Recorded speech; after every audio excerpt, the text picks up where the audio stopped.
video we are going to talk about the systemic hypertension. So systemic hypertension, first we will talk about the classification, which is according to the AHA guidelines. That is, the normal BP will be systolic blood pressure is less than 120, while diastolic BP is less than 80. Okay, the elevated BP will be called when systolic blood pressure is 120 by 129, and while diastolic BP is less than 80. The stage 1 hypertension will be said when systolic blood pressure is 130 to 139 and diastolic blood pressure is 80 to 89. Any of the one will occur, then it is the stage 1 hypertension. While in stage 2 hypertension it is more than or equals to 140 and diastolic blood pressure is more than or equals to 90. If the patient is a known case of hypertension, then this single reading can tell that his patient is still hypertensive. But for the new patient, there should be at least 2 or more than 2 reading on 2 or more than 2 different occasions should be increased. Then it is said to be hypertensive. Okay, now we have talked about the classification of hypertension. Now we will talk about the causes. There are 2 causes, that is primary hypertension and secondary hypertension. The primary hypertension, the cause is idiopathic, while the secondary hypertension, it can be due to the renal cause, endocrine cause, drug or miscellaneous ones. So in the renal cause will be, that is renoparenchymal cause, which increase the RAS activation and causes the volume overload.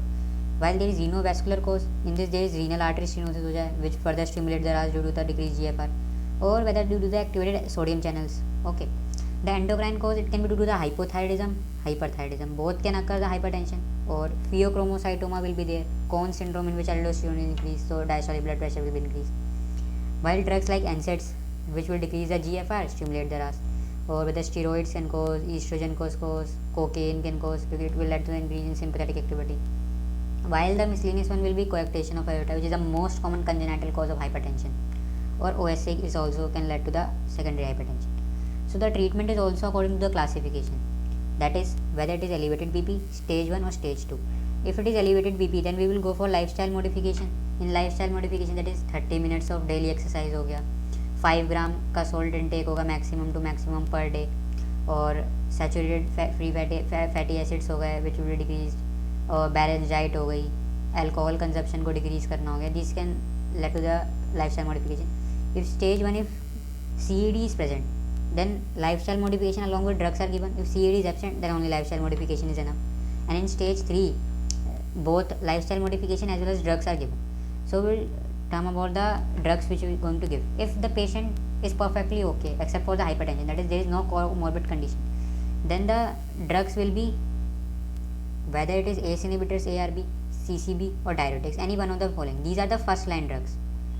These are the first line drugs which will be given. If the patient has angina, then beta blocker is given. If patient is of post MI, then ACE inhibitors is given. As ACE inhibitors are the most common drugs which are given, but other can also be given. The most important one are diabetes. In this, ACE inhibitors are given. Asthma. In asthma, CCB is given. Or while in elderly, diuretics are given. Okay, now we will talk about what happens if BP is, what is hypertensive urgency and emergency. So if BP is more than 180 by 120, and if organ damage is present, that is if patient has MI, stroke or heart failure, anything occurring during this, if it is present, then it is known as hypertensive emergency. In this, ICU में treatment चलेगा and nicardipine will be given. While if organ damage is present but BP is more than that, it is known as hypertensive urgency. In this, combination of first line oral drugs, that is A, B, D, diuretics, CCB, ACE inhibitors या फिर ARB.